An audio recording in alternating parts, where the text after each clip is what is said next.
I was a child that was sexually abused. That ended up manifesting itself into an eating disorder. I don't remember much from being in kindergarten, but that definitely stuck. If something like that does play on in your memory, is that a sign that that's some sort of trauma that is affecting you? If you are suffering with trauma, a lot of your behavior is subconscious. Do you want to be well or not well? And if they say, I want to be well, what are you willing to do to get there? My number one health tip is to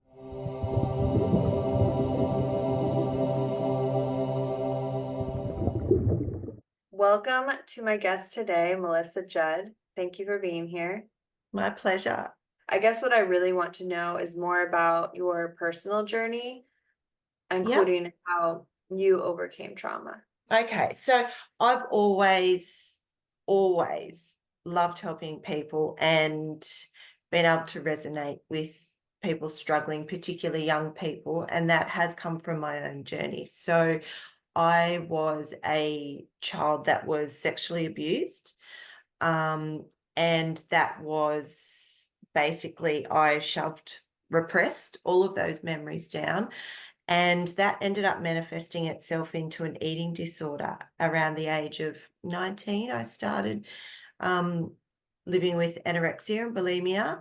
And then at the age of 23, I was actually hospitalized in a psychiatric hospital to recover from that eating disorder. And it wasn't until actually quite a few years later I got the eating disorder under control, but I was still really functioning with high levels of anxiety and I was struggling with depression. And on reflection, I realized now that even though we'd looked at the symptom, the eating disorder, we hadn't looked at what caused it. And no one actually asked me anything about my childhood. So it was through my own exploration that I understood that what happened to me as a child was impacting me as a fully grown adult. And so then I started to realize when I was, wanting to help other young people because I landed working in a high school after having sort of to give up my hairdressing career. I was working in a high school and just saw all these young people suffering. And I could just resonate with them because it felt like watching myself walking around those hallways with my head down, feeling like I didn't fit in. So it just made sense to start building a program or something to support the young girls. And I really didn't know what qualifications I needed. So I thought I'll just start with something generic. So that's where the life coaching came in, just so I had some framework of how to help people. And then as I started to do that and I created my program and started working with young girls, I then realized I needed a few more skills. So then I upskilled more and did cognitive behavior coaching, solution-based counseling, and then eventually led to the TRTP, the trauma therapy. Wow, okay. That's incredible. How did you end up working in high school? Were you teaching?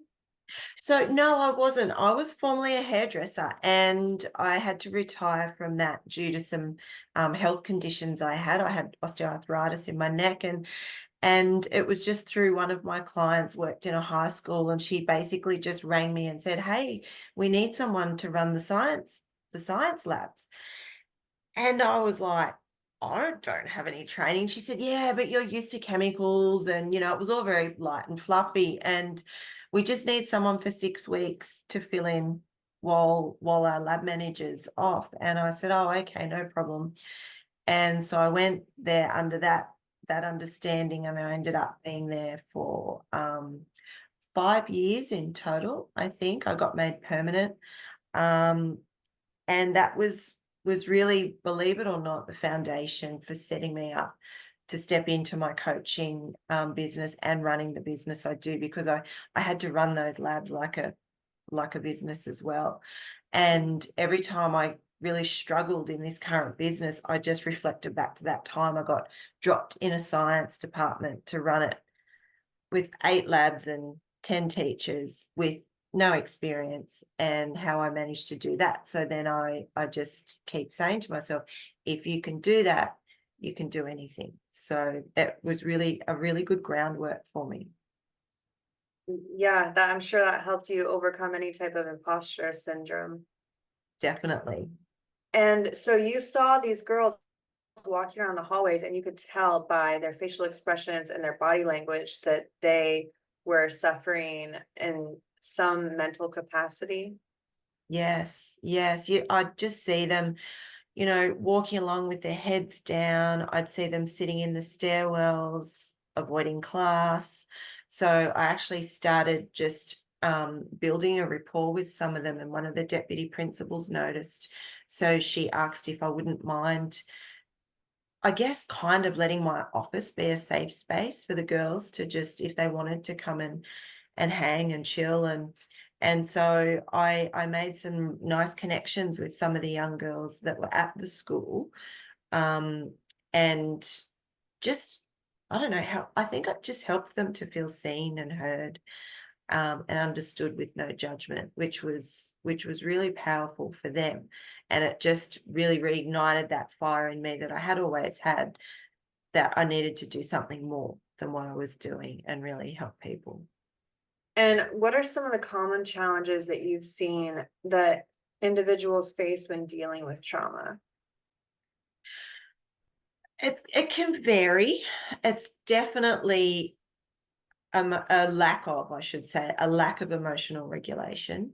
So in trauma, particularly in men, we talk about trauma rage. So that's like going from 0 to 100. So people can be highly reactive, because their cortisol levels are through the roof. Their nervous systems are stuck in fight or flight, or stuck down in functional freeze. So that's a given. And then it can vary. It can vary from really depressive behaviors, where they get, constantly overwhelmed, can't function, can't get through the day.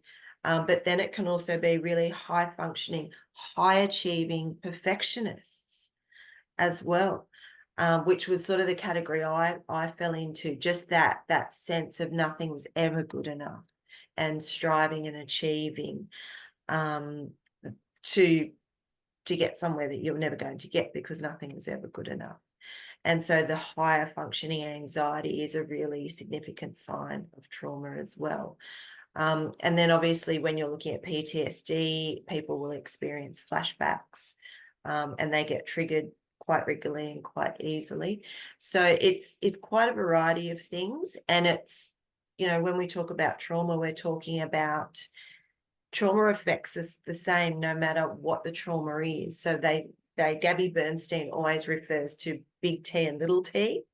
So little t being a more mild trauma and big T being a significant trauma, but they still impact the nervous system the same. And so as humans, we're programmed to think, oh, look, it wasn't that bad. So we downplay things. If it's just one event, I shouldn't be feeling like this from one event that happened 15 years ago. And so we minimize our stuff, but it affects us the same way. Okay, I'd love to hear an example of a big T versus a little t. And also, can a little t still stay in our bodies and affect us the same for 15, 20 years as a big T? Yes. Yeah, believe it or not, it can. And I can attest to that, even personally. Um like a bullying incident that happened in year 3 at school, from a teacher screaming in my face, still sits with me today. And I still, to this day, and I have done a lot of work and I'm a lot better, but still to this day, if a male raises their voice, that I get that shrinking, and it's just, I'm right back there being screamed at as a 9-year-old. And most people would go, you got yelled at by a teacher, so what? But it also depends on the story we tell ourselves around that as well. So a little t could be, getting yelled at by a teacher at school, some more mild bullying. I know I did some work with some young people, and there was a child in a childcare centre that got bitten by another child. And that child basically went within himself for 18 months before they could even get him to integrate back into the playground from just being bitten from another child. But no one put the incidences together. So things that are seemingly, oh, they're okay. And people say, oh, you know, kids are resilient. Kids will perform the way we expect them to perform. They'll put on a mask for us.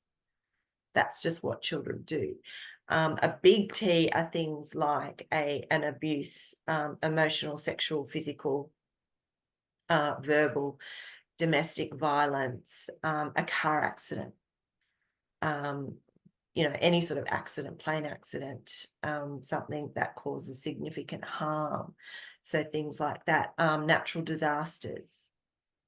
So there's such a wide variety, but we can still be impacted. It depends on the individual. It depends on our nervous system, on our threshold, and what else has happened in our lives as well. It's interesting that you bring up the teacher yelling because I actually had an experience when I was in kindergarten where I was scolded by my teacher. It was silly in hindsight, and to anyone else, it wouldn't seem like a trauma thing, but it did enforce the not good enough.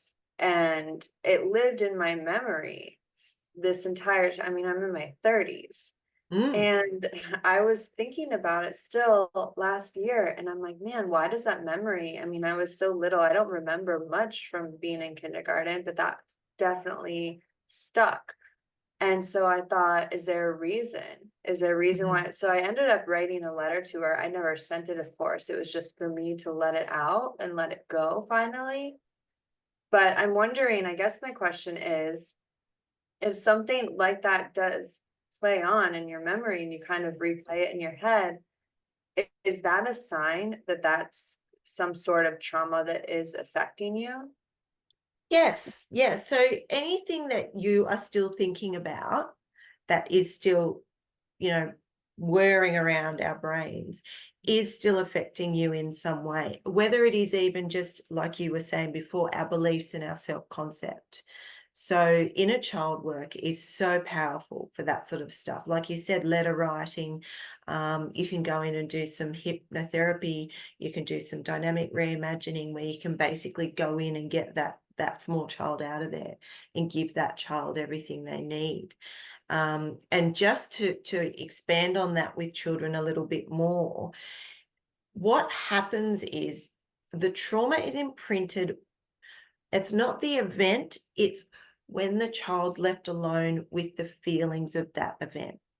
So, for example, if you and I in both those experiences that we've talked about had have been pulled away by an adult and comforted and told at that point in time, you did nothing wrong, there is nothing wrong with you, you are good enough, you're a great kid, you know, then 99.999% of the time it wouldn't have impacted us.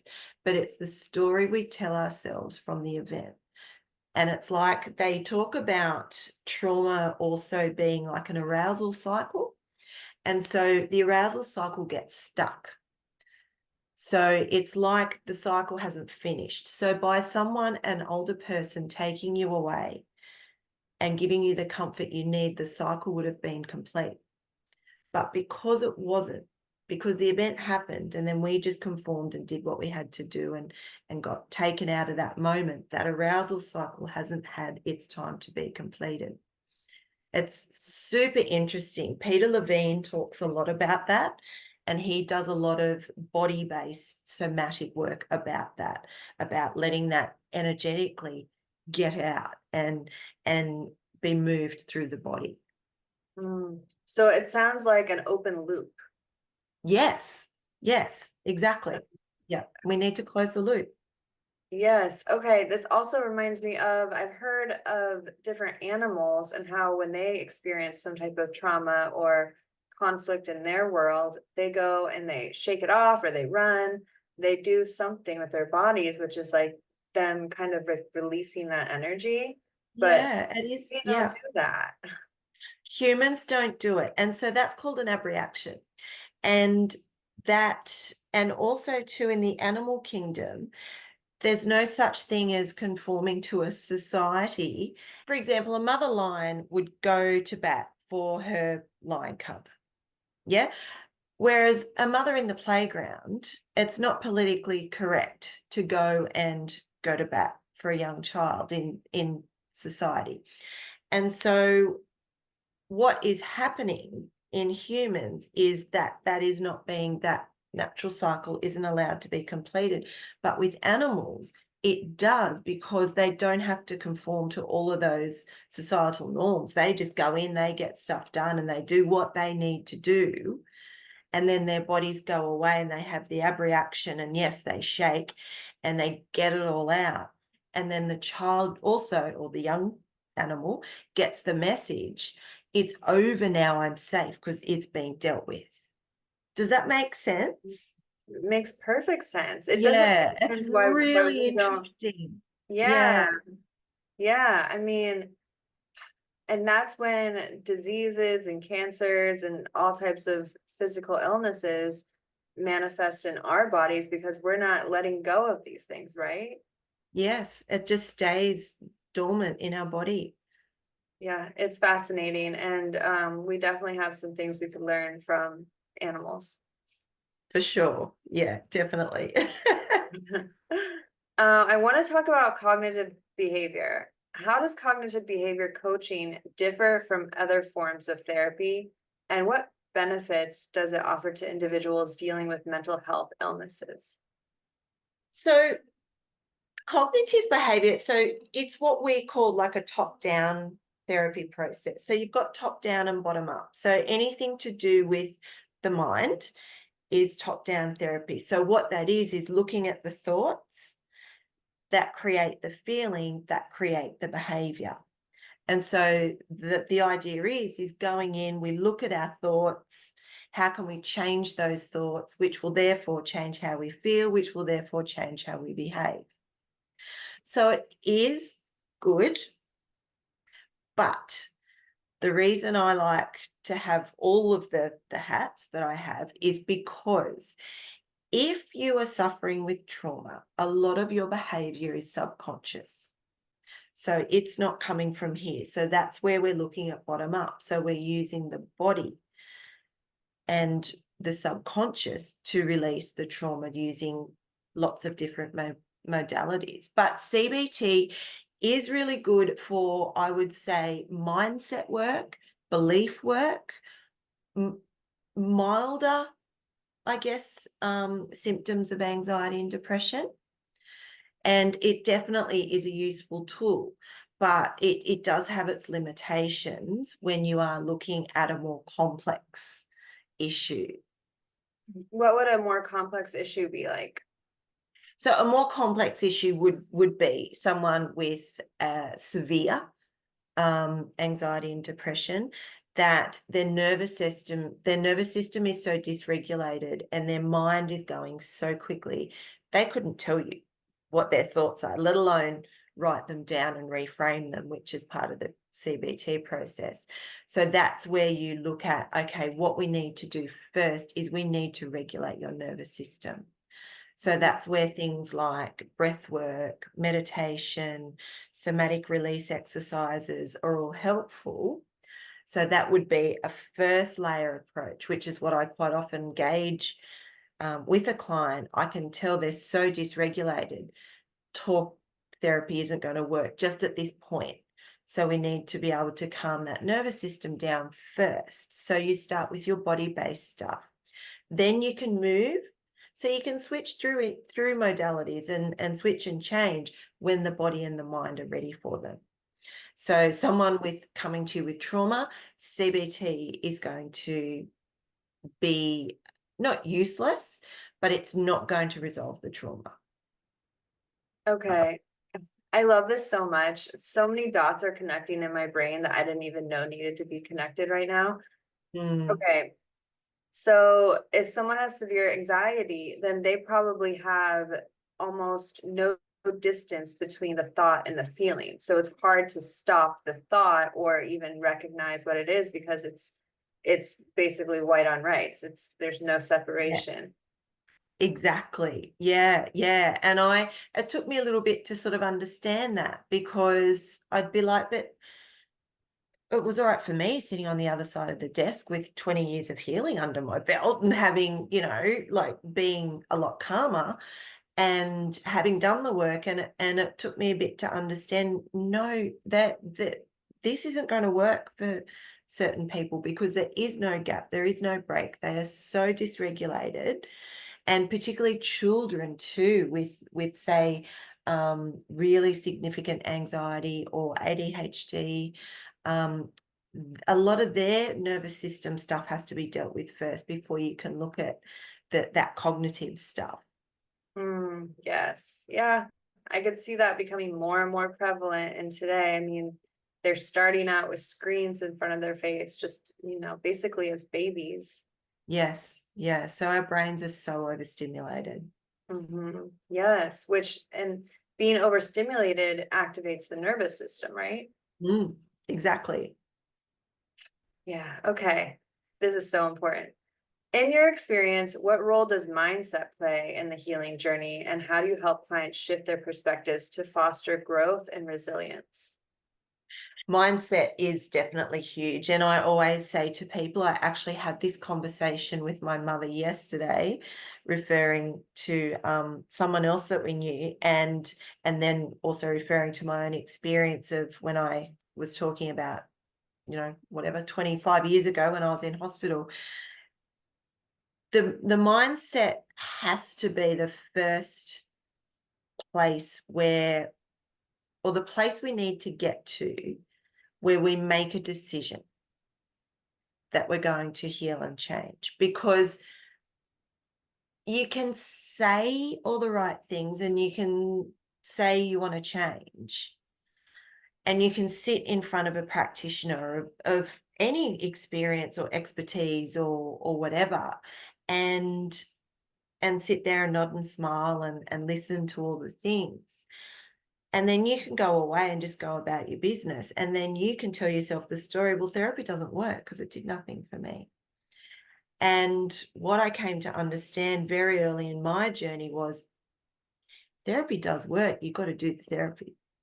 You've got to do the work. And there's a vast difference. So the mindset is important, because you have to be in a growth mindset phase, or willing to adapt a growth mindset, to then make that decision that I'm going to do this work. I am going to heal. And then once you decide, it's not happy days and easy sailing, but that decision is pivotal for people to just go, I'm doing this. And we quite often, like, I bring it right down to, do you want to be well or not well? And if they say, I want to be well, what are you willing to do to get there? Mm. And, the answer should be anything. I need to do anything necessary. But you'd be surprised. A lot of people will be like, no, I don't know. You tell me, so that they'll kind of defer to you. And it's like, this isn't my story. This isn't my journey. This is yours. I always say to people, I'm just like the bridge to get you from there to there. But you have to make that decision. So being in a powerful mindset, not a powerless mindset, is really, really important. And unfortunately, when we are struggling, we do fall into a powerless mindset.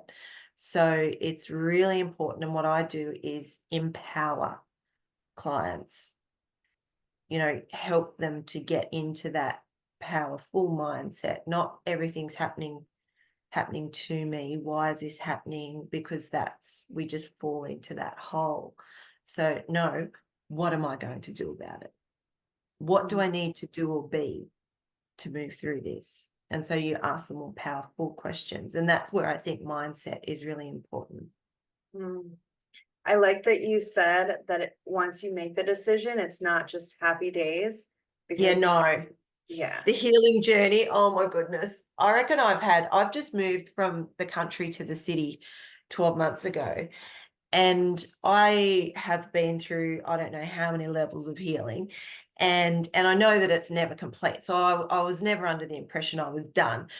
But just in the last 12 months, it's like I've just been shot out of a rocket into 10 more levels of healing, and you just sometimes sit there reeling thinking, oh, I'm tired. I need a rest. Uh-huh. But Yeah. yes, and it's not linear, it's messy. It's messy. And I think once we make peace with that, that's okay. It's when we attach to the story that it's meant to be linear is where we get in trouble. Mhm. Because then when it's not, we think we've done something wrong. Mhm. Yes, Yeah. and when someone makes that decision to heal and to go inward and do everything they need to do, that's the pivotal moment, because if you make that decision, then you're in it, and it has to be you. Like, a lot of people say it has to be their decision. Like, you might want to help someone else, you might see, oh, this would be so good for them, or this would help them so much, but it has to be the person's decision. Otherwise, yeah, when they come across those really tough points, they're going to fall off, and they're not going to stick through what they need to do to get to that other side. And yeah, that's just the key part, is getting to that other side. And that's what kind of drives you, and moves you to go through all of the roller coaster. Yes. Yes. And then you do get to a point where you just can't ever imagine going back. Mhm. You know, in the beginning, you can sort of waver in and out and yes, fall back into those comfortable old patterns. But once you get over that hump and you see how much better you can feel and how much better life can be, there's not a lot that could get you. Yeah, you couldn't pay me $1 billion to go back to the old life. Mhm. Not for love nor money, to go back to that old mindset, that old lifestyle, that old way of thinking, all that stress. You do eventually get to a point where you're like, I know this is hard, but this is the only way. Yeah, and I do want to highlight that even though there's moments where it's hard, it's like you could be in the same situation, and something that would have disrupted your peace 5 months ago or 5 years ago, now you just gave by. I mean, you don't even notice it. So it's like your Exactly. mindset changes and evolves to this point where you can't disturb your inner peace and where you are now, because you have done the work, you have done the exercises, and it gets better and better the more that you do it. Yeah, absolutely. And that's what I do a lot of reflection stuff when I work with clients, and it's not about dwelling on the past, but let's look at, and I say to them how, when we're recapping the week or the month or whenever, however often I see them, and I go, okay, how would old, you know, Jessica handle that? And make them reflect. And they do, they go, oh my goodness, I would not have been able to cope with that 6 months ago or three Mhm. months ago, or, I always feel like there's a sweet spot when you're working in a one-on-one relationship. There's a beautiful sweet spot around that sixth or eighth session. So where you see that, yes, the first bit, they could go either way. And then when they get that over that little hump, certainly got a way to go, but when they start to see the results, and that's where that intrinsic motivation can then come in. And that's what I was talking about. That you eventually go, well, no way, because you see the fruits of your labor. Like you said, you have a little event and you go, oh, nailed that, breeze through that, or, that would have brought me undone. Yeah. Um, and that's the magic. And that's what I say to people. Life isn't this linear, smooth line. If your life is like that, you're not living. You're Mm. just existing. You are living when you are hurting, when you are fighting, when you are up and when you are down. And that's the guts of living. And getting your head around that is really important too, I think. I can be in the depths of despair and laying in a ball on my bed, but still going, I'm so grateful for this life. And this is living. And God, this is uncomfortable. But then when you're through it, you just feel all so much stronger. Mhm. Yes, that reminds me of a conversation I had recently with a good friend. because I was going through some tougher emotions, an ideal situation, and I hadn't felt this emotional in a while. And so as I'm expressing myself to her and explaining the situation, she just says, "Don't you feel so alive?" Meanwhile, I'm like crying on the phone, Yeah. but then I'm also laughing. I'm like, yes, I'm like, I know, and I've thought of that. Like, I do feel alive. It is great to feel emotions. And that's the Mm. thing. It's like once you do have control of your mind and you know how to maneuver these emotions, then you can look at them differently and think, wow, yeah, it is kind of cool that I get to feel this way. Because what's Yeah, what's the like, what do you want to do? Like, not feel? Like, we're here to be able to feel things, right? exactly. And I mean, I love crying. Like I was that girl that never cried, very rarely cried and took pride in that. And now, like, I'll think to myself some days, I can feel something is there. And I'm like, I really need a good cry. But you know how sometimes you feel, but you just can't. So I'll watch a sad movie or I'll listen to a really, emotional song and just to get it up and get it out. And then it's just so cathartic because those emotions just sit there. And to have the ability to do that and to sit in that discomfort or sit in that ugliness of crying and being grateful that you can do it, that is magic. And that is the feeling of being alive. Yes, it's a release. Yes, exactly. Yeah. Um, I want to know, how do you approach self-care and mental well-being in your own life, especially given your background and the nature of your work? So yes, I do have a very, I wouldn't say strict, but I have a very regular self-care practice. Some of my non-negotiables are rest every day. So, it took me years to say that out loud or admit that because I thought it was lazy. But my nervous system just cannot go from the minute I get up till the minute I fall into bed. It's just so always resting throughout the day, going slow, doing one thing at a time is massive for me. I meditate religiously every single night and sometimes of a morning. I exercise quite regularly. And I love going for coffee and brunch. And so I'll do that a few times a week and I'll do it by myself.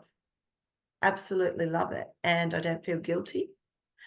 Um, so I think, yeah, all of those things, letting go of guilt is a massive form of self-care too. I just, I've done a lot of work around all that scarcity mindset as well.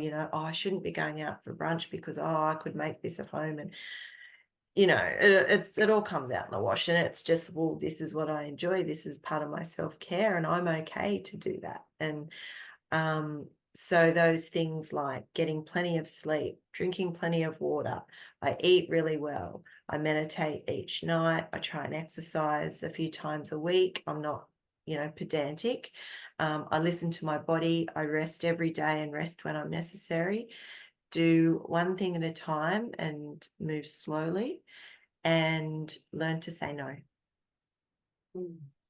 I Yeah. want to touch on the part where you said not feel guilty, because that is so important. And my my concern is, okay, if I'm going to meditate for 5, 10 minutes in the morning or in the evening, what if you feel guilty that you're not working, you're not replying to emails that you know are there, that you're not, checking things off your list that you know you could. So then you feel guilty when you're meditating. So does that mean you should get to doing the work? No, I think that means that you haven't got firm enough boundaries with yourself. Mm. So I think, and boundaries for each person are different. But so say for example, it took me a long time to come to this, and since this move here to Sydney, where I am now, my boundary is come 5 p.m., no matter, unless it's urgent, I don't respond to things I don't do any work. I just don't do any work. And I could, because I work for myself and I work from home, but I just don't. And what I say to myself is, if you were in an office, you'd be clocking off right now. So that's just become a firm boundary for me. That's just an understanding. And I think once we do it a few times, that neural pathway will strengthen. The reason the guilt sort of pulls us back in is because that's just a familiar pathway. Mhm. It's like, I do this, I get this feeling, so then I appease that feeling. And so we're reinforcing it, yeah? So if we resist, if we, say to ourselves, no, my boundary is I am done for work for the day, or I'm having a 1 hour lunch break and 20 minutes of that I'm going to meditate, the emails will wait. They will wait. And once you do that a couple of times and sit through the discomfort of that, because it will feel really uncomfortable, that will start to rewire and refire some newer neural pathways that say, so now this is what we do. And the guilt gets a bit quieter. It never goes away. Mm. That's just that ego thing, but it gets quieter, and we show the ego that we're the boss. I cannot believe I have not given myself office hours, because I also, Yeah. from home most of the time and work Yeah. for myself. And yeah, I'm gonna try that. I have found it, because I didn't at first, particularly, my business still isn't where I want it to be, but particularly in the really early stages. I'm into my 5th year now. First couple of years, I was just on 24/7 because I wanted to just be available and I wanted to bring the work in, and I had a studio at home. So I'd be, in and out, but I was just burning myself out. And so I had to sort of sit back and go, okay, we need to develop some strategies here and put them into practice. And so it was just like I said, just practice. And occasionally you might see an email and you think, oh, I'll just quickly answer it now before I forget. But once you get in the rhythm of, well, no, email time is from 9 till 9:30 every morning, so I won't forget it. It will happen tomorrow morning, because that's, if you have your structured time in your day, then that's when I see to my emails. So just having those structures and a bit of balance has been really helpful, and that helps keep that guilt at bay. But it never goes away, because that's just that nasty little ego trying to keep us in check. Yes, that's what I tell myself is, oh, it's just, this will take me less than 5 minutes to respond to, and then I can check it off my list tomorrow, and it'll be less that I need to do tomorrow. But But then there'll always be something else. yeah. Yeah, exactly. What advice would you give to someone who is currently struggling with trauma or an eating disorder and is unsure of how to begin their healing journey?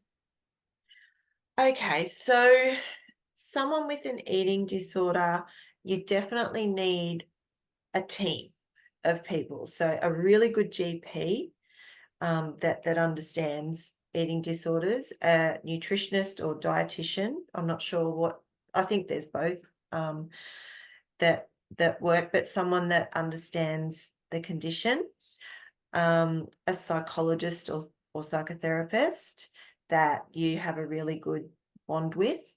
That would be, eating disorders are very layered, because you do have to look at the problem in front of you, which is the eating disorder. So getting that under control first, or getting that person out of the danger zone, is always first port of call. But then, yes, looking at the underlying trauma would definitely be something that you would do kind of as a second kind of phase, I suppose. And to do that, you can do that through a lot of channels: trauma-informed psychotherapy, hypnotherapy, dynamic reimagining, somatic therapy, a combination of all.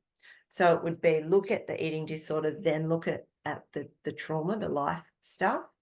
Someone with trauma without an eating disorder, it would be just going straight to, okay, resolving the trauma. And I would always recommend doing that. Probably will most definitely with someone that's trauma informed, but also someone, a practitioner that uses more than just talk therapy. So someone that might look at the mind and body as a whole, or things that are going to really resolve the trauma at the root cause, not just get you stuck in the loop and talking about it. So things like hypnotherapy, EMDR is apparently really, really powerful. I don't use that, but I've heard it's really powerful for trauma. And dynamic reimagining, which is a very subtler, lighter form of hypnotherapy, somatic release exercises, nervous system regulation. A really good trauma-informed breathwork coach can be really good because trauma lives in the physical body. So I would definitely approach it through a few different layers, not just the one layer, just to get that whole mind-body healing. Right, right. So come at it from different angles. Yeah. Like I did a combination of everything. Reiki was really good for me.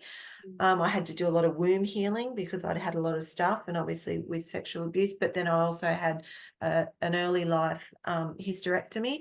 So I had a lot of trauma around there. So energy work is really, really powerful too. It's about finding practitioners that you trust, that you have a rapport with, and yes, looking at a multi-layered approach. Right, right. Because then you can feel safe and comfortable, and your nervous system can relax in that person's presence, and those things can actually be released. Yes, yeah. Because if you don't feel comfortable, you're not going to let things go. Right. Okay, I have one final question for you before I ask it though. The people that are listening want to find more from you, they want to work from you. Where can they go? Okay, so they can go to my website, integrahealingco.com. They can find me on my social media, integra.healingco. And I'm just dipping my toe in the world of TikTok. Mm. I know that's probably a bit bigger in the US than it is here in Australia, but it's getting quite popular here. And so that is Mel Judd on TikTok. And yeah, that's all. Yeah, all my platforms, yes. Okay, So website, socials, and yeah, TikTok. That's it. great. And all of that is in the description. And my last question for you is, what is your number one health tip? So whether that is mindset, diet and nutrition, physical, emotional, just the one piece of advice you would like everyone in the world to know. My number one health tip is to manage your stress. We can't look at resolving anything else if we're under stress. So that is always my first port of call, is getting the stress under control and getting our nervous system calm and regulated. And then we can look at all the other things, but that's always number one. I I couldn't agree more. You're too stressed these days. Yeah. Thank you so much, Melissa. This was a lovely conversation. Thank you for giving all of the value and the experience that you have with everyone listening. My pleasure. It was great chatting to you.